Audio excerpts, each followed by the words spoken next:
As we continue to explore God's peace, we should recognize that biblical lamenting and/or secular depression impacts every person's life. Virtually every person in Scripture, including Jesus, felt deep despair and depression. Solomon, in his pursuit of pleasure, reached to a point where he said he hated life. Elijah was so fearful and depressed running from Jezebel that he also yearned for death. Jonah was so angry at God for wanting to use him to redeem Nineveh that he wished he could die. The Apostle Paul and his missionary companions at one time were under so much pressure that they despaired of life itself.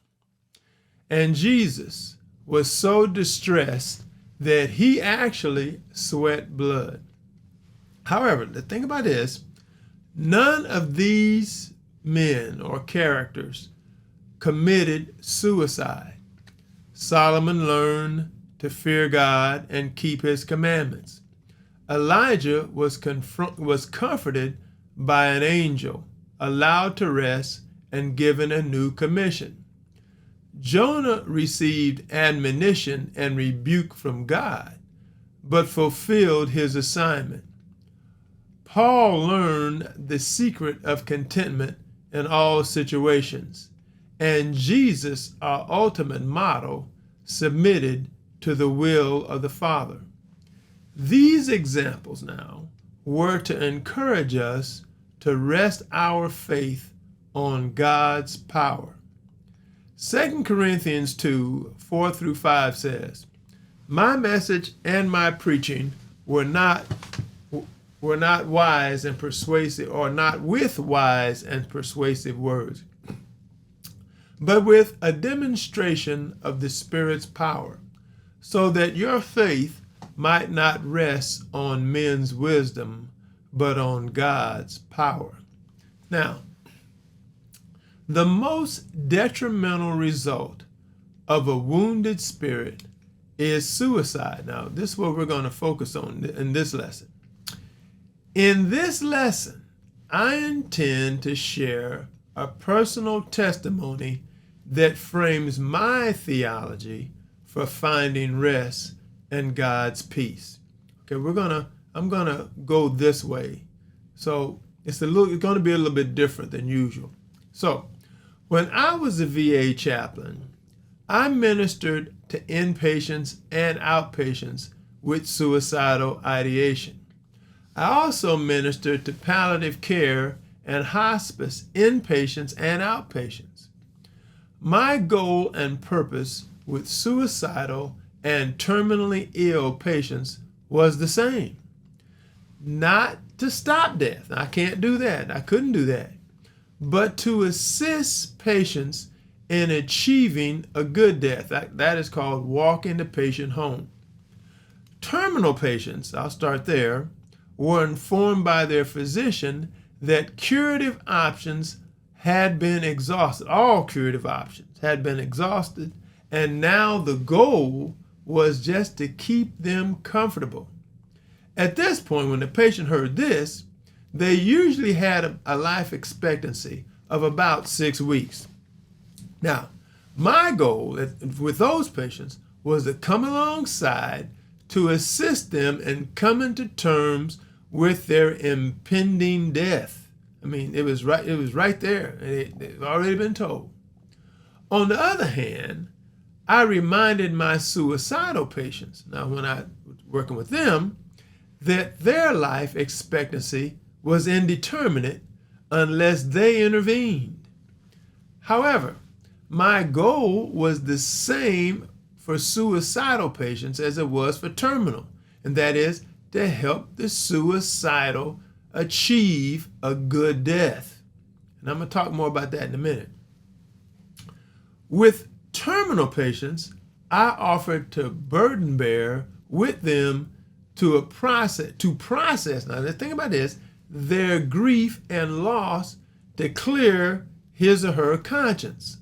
Similarly, I encourage suicidal patients to be honest with themselves, to process his or her grief and loss and the circumstances, persons, place, or thing that is wounding, worrying, and distressing them, to do what? Clear their conscience, or clear his or her conscience, if you want to say it that way, as well. I emphasize, I say it again, brutal honesty. I just straight out ask suicidal patients, what are you afraid of? Some would say, well, I'm not afraid of killing myself. I'll take that gun or take that pill. I'm good with it. And my response was, you might not be afraid to die, so why are you afraid to live? Why do you want to self-destruct? Now, not only are you going to die, you're going to be dead longer than you were alive. Now think about this. Methuselah lived 967 years, but he's been dead longer than he lived. So my question is, what's the rush? I mean, what are you hurrying for? Now think about this. You are going to die anyway. So the question is, what's the rush? You're going to die. We're all going to die. Nobody is getting out of this world alive unless the Lord comes back first. And I added this too. I said, well, okay. And if you're hearing voices, I'm saying I'm hearing voices and they're telling me to kill myself. I said to them, talk back. I said, I was serious about it. Tell the voice to do it itself. If the voice is all that, then let the voice. Why does the voice need your help if that's what the voice wants to do? Okay, consider this, and I told him this. And this is a real conversation. This is a testimony. I asked them, if you succeed in committing suicide, will you have accomplished your purpose? And the question was, what is your purpose? Why are you doing this? What is your purpose for committing suicide? And I would say, and I would try to answer for him. I said, well, what you want is you want some peace.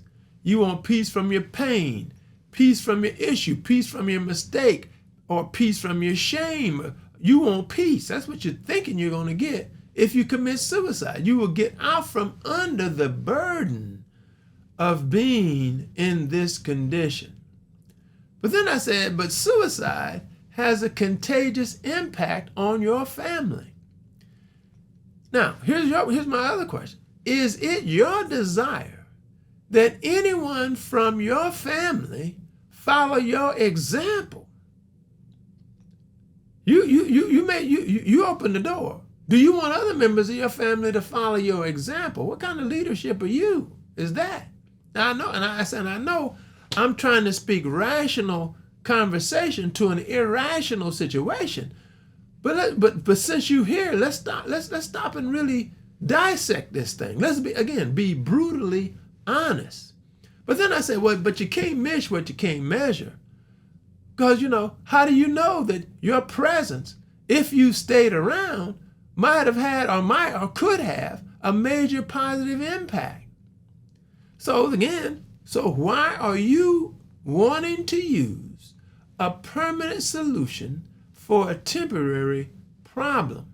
And I said, your problem, no matter what it is temporary. Why? Because life itself is temporary. My dad used to say this thing. He said, you're going to live till you die. That's the bottom line. You're going to live till you die. So whatever your sin, mistake, or trespass, or whatever your downfall, miscue, mistake, whatever it is temporary. Additionally, if you don't believe in God, think about this. And I had all sorts of religious and non-religious persuasions on the mental health for where I worked. I would ask them point blank, how do you know that you will find peace on the other side? I just told them point blank, nobody knows for sure, including Christians, about the other side. So if you were seeking peace, maybe you should seek or make peace in this life. And I'll say this, Christians, I'm just being honest. We have a faith. We trust God. And we believe that God is going to take care of this. But that's a faith. But now, if you don't have that faith, who or what are you trusting? And if you are trusting yourself, what evidence do you have about the other side of death? I saw on the TV that they're trying to do research, but they can only go so far, and they got to get the person back. The person goes in, and but they're able to bring. And so they talk about that, but what about the person that doesn't come back? We still don't know. Now, you might be thinking, okay, I get it, that you don't understand my situation. You don't get my case.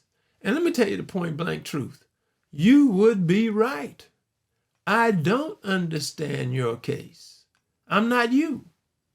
But I understand being overwhelmed by life's lottery. I understand that. Now, my overwhelming situation was being told by a doctor that I needed a heart transplant. When he told me that was about 20 years ago, around the year 2000, 1999, 2000.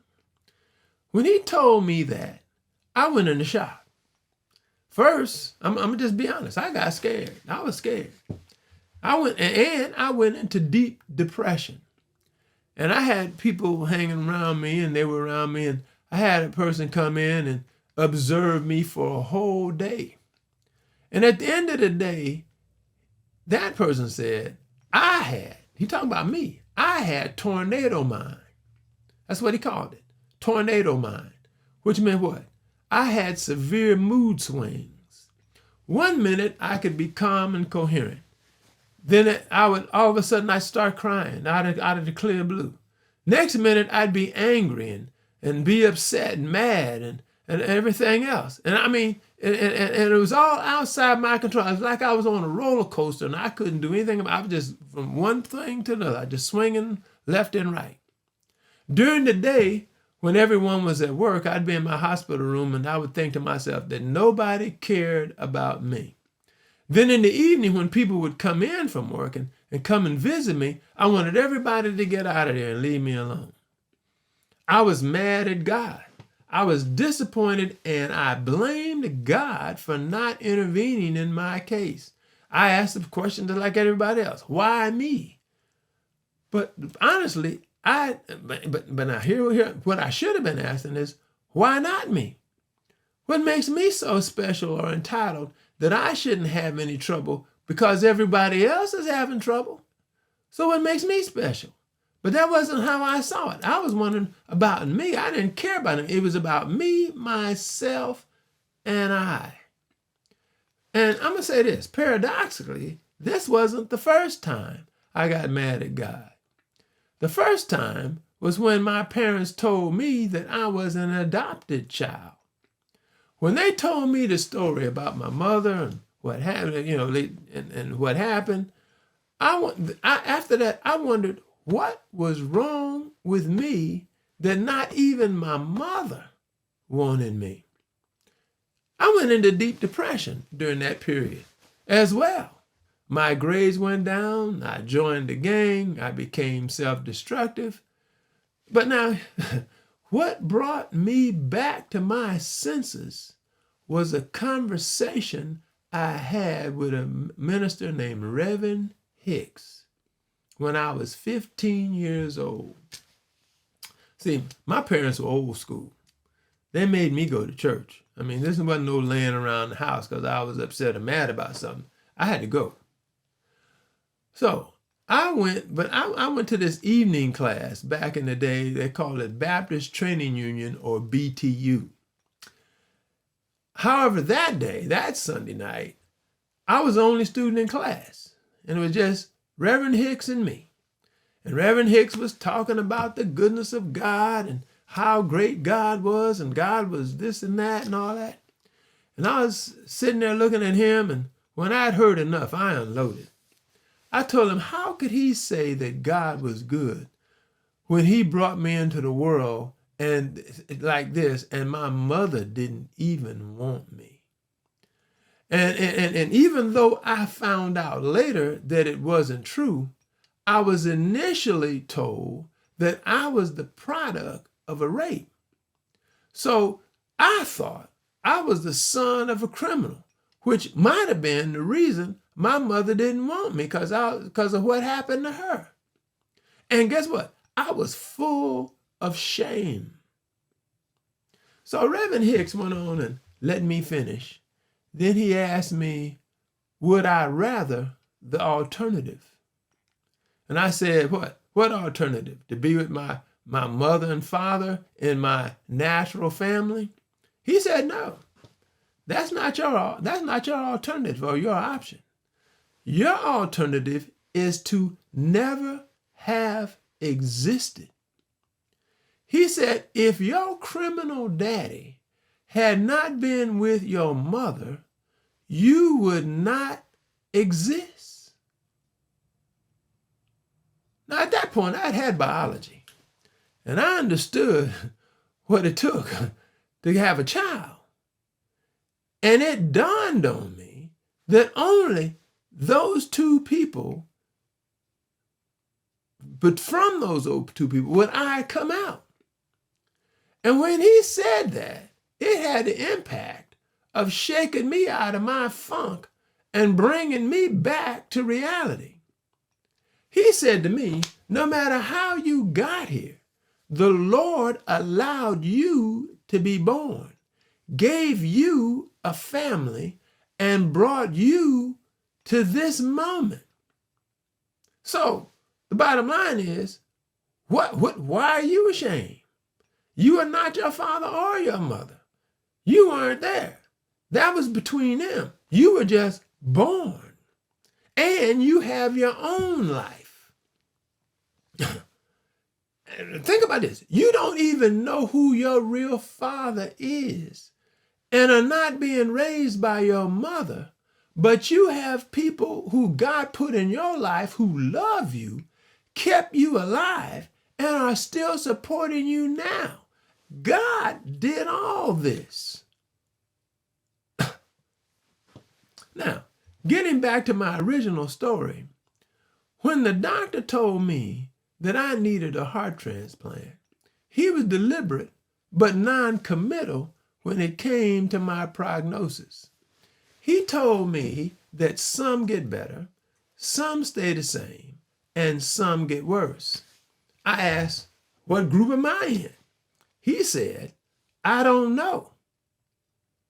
I said, you don't know? He said, no, I don't know. It's not, all I can do, he says, I practice medicine. I'm going to do what we can do, but it's going to be up to you to respond. And I don't know how you're going to respond. That little admission right there caused me to stop being mad at God. And guess what I did? I started bargaining with God. Come on here. I promised God that I would do better. I started making all kinds of promises. I started saying things. And let me say this. I must admit that I became a chaplain for all the wrong reasons. What was I doing? I was bargaining with God. When I applied and was admitted to the seminary, I was on the heart transplant list. Bargaining with God. It wasn't about, I had been called in the ministry, but I was bargaining. I was scared. I can admit it. When I completed my second year at the seminary, I was required to take a unit of clinical pastoral education, or CPE. My program was conducted at a hospital in New Orleans, East Jeff General Hospital. In that program, as a cardiac patient, I requested from my supervisor and was assigned to the cardiac floor. And along with the cardiac floor, I got the cancer floor. I called my assignment C², cardiac and cancer. One day when I went up to the cancer floor to visit patients, as soon as I got off the elevator, the oncologist met me right there, right, almost literally as I stepped on the floor, and told me that I had to talk to a particular patient. I told him, I said, okay, I'm going to visit all the patients. He said, forget about them. You need to visit this one patient. Perplexed, I said, why? He told me the patient had stage 4 pancreatic cancer and there was nothing more he could do. I asked him, I said, well, did you tell her? He said, yes, I told her. Then I said, well, then what do you want me to do? What do you want me to say? I said, you're the doctor. And he responded, and you're the chaplain, and you need to talk to her. So I asked again, are you sure you told her? He said, yeah. I said, well, what can I add? Again, he said, and again, I said, you're the doctor. If you told, he said, yeah. But then he replied again, but you are the chaplain. He said, she is in abject denial, and you, the chaplain, need to talk to her. And I said, okay, I will talk to her. When I entered her room, I identified myself. She was lying on the bed. Let me give you a picture. With a clipboard on her lap and a phone to her. Now, this isn't a cell phone. You got to get out of your mind iPhone or the new kind of phones. This looked like a walkie-talkie with ears up. And she had this on. This was an old style, old school cell phone.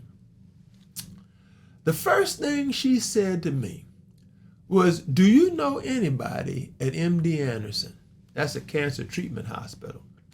I said, yes, but you have stage 4 pancreatic cancer, and we need to talk about it.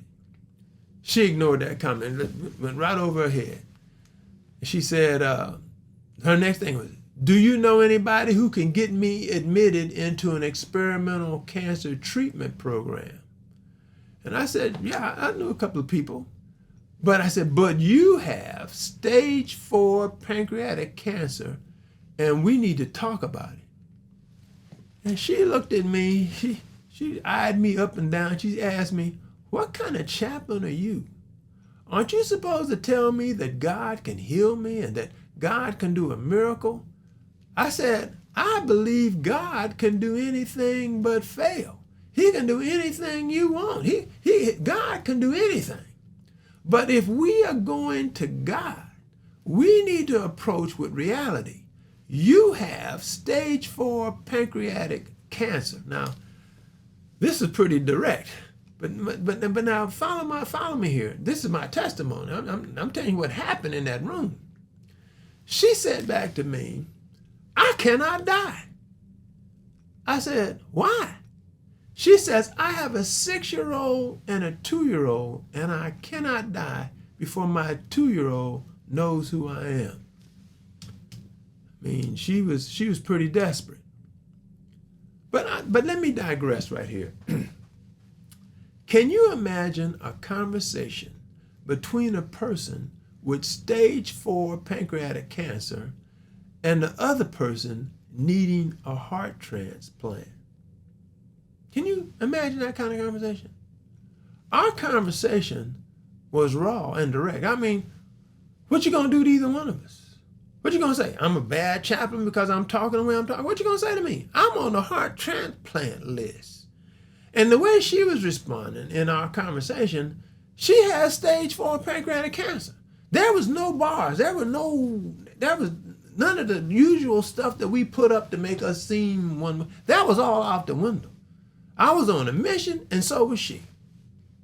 Our conditions demanded that we be straight with each other because, I mean, there was no reason to be any other way. So, in dealing with her situation, I'm on a mission now because the doctor put me on a mission. I tried to identify with her when I told my story.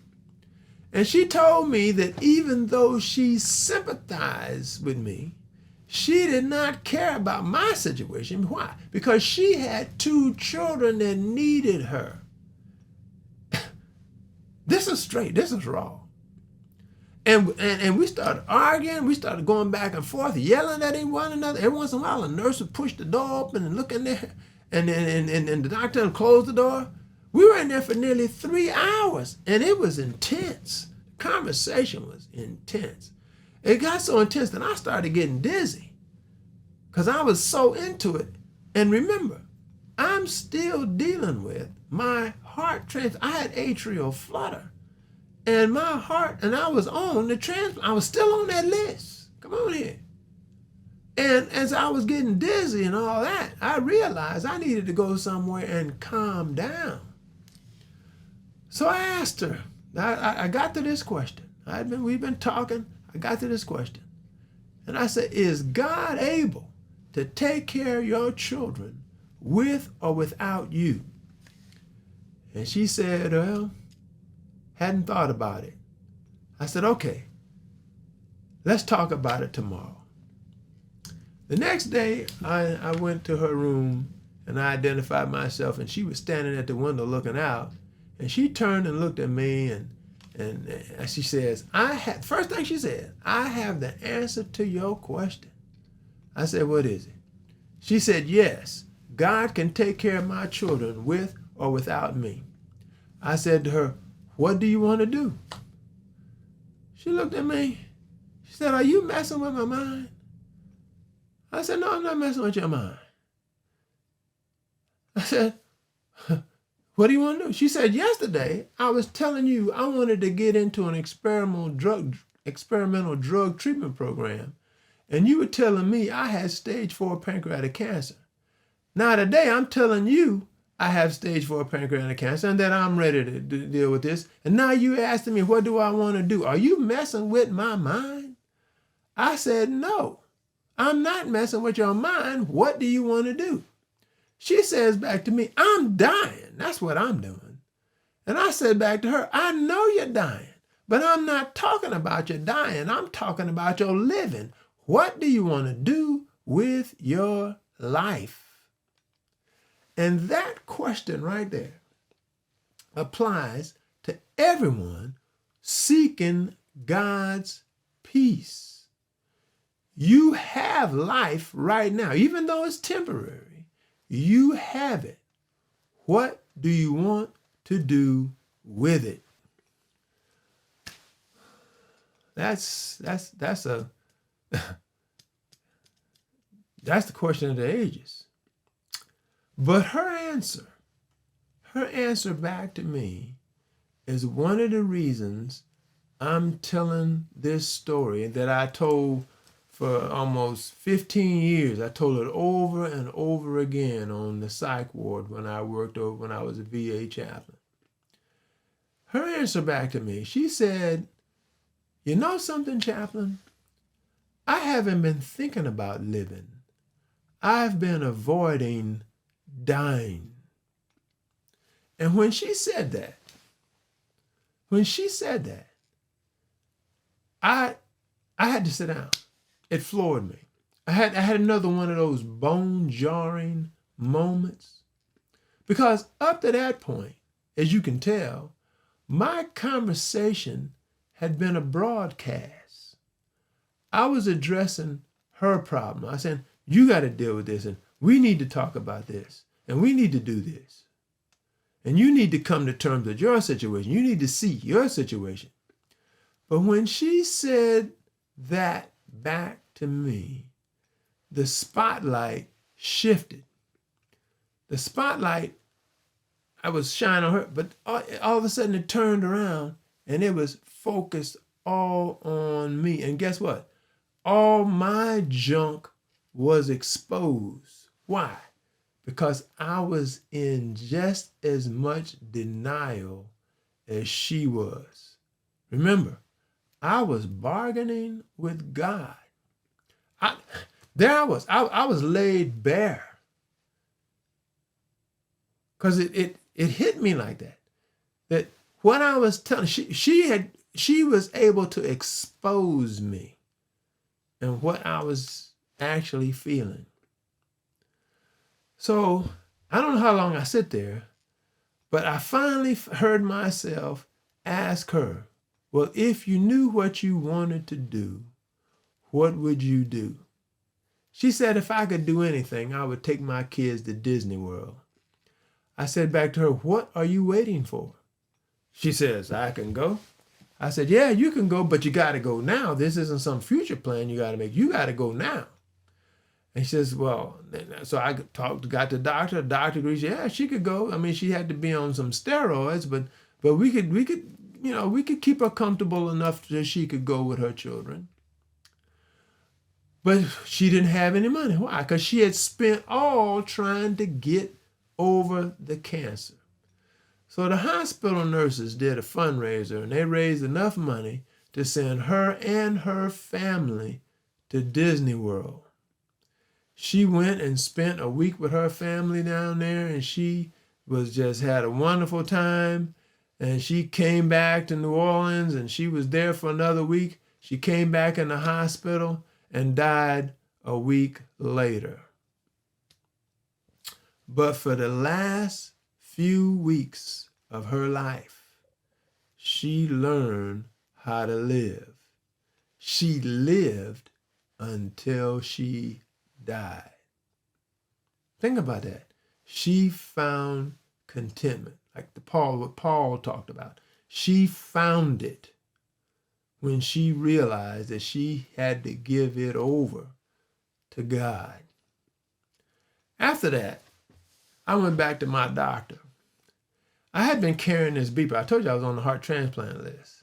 I've been carrying this beeper for over 18 months. I mean, I was waiting on this thing to go off. I couldn't sleep at night, waiting for that beeper and everything. And I checked it myself. I went through all kind of iterations. But and let me explain it to you this way. I was in a situation where even my good news was bad. Because even if I got a heart, that meant someone else had to die.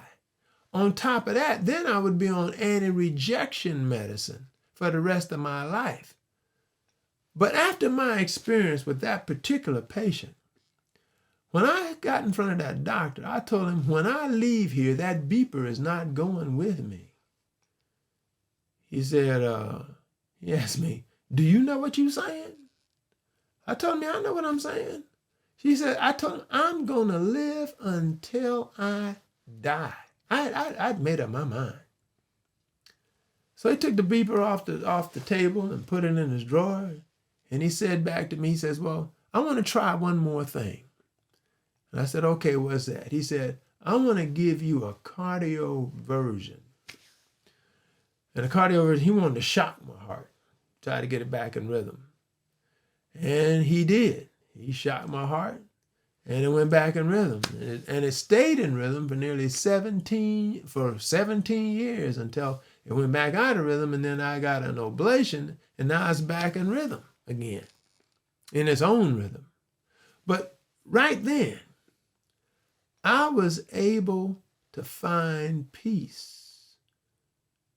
See, I want to emphasize, I still had my problem, but my problem did not have me.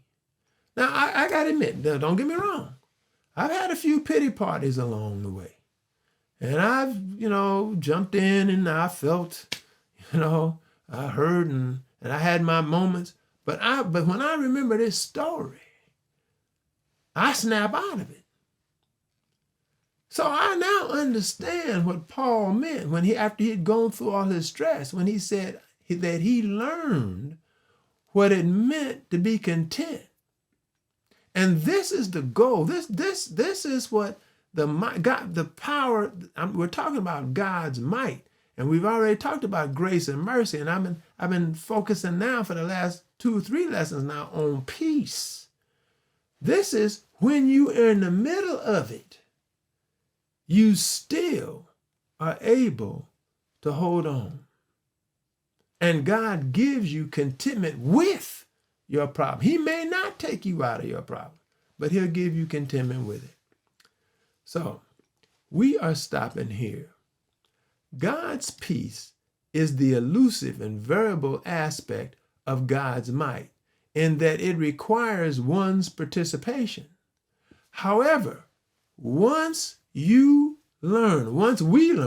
learn that God is faithful, I did, and this lady I just told you about did, you can experience that peace that passes understanding and have joy unspeakable. May God bless and keep you. Amen, amen, and amen.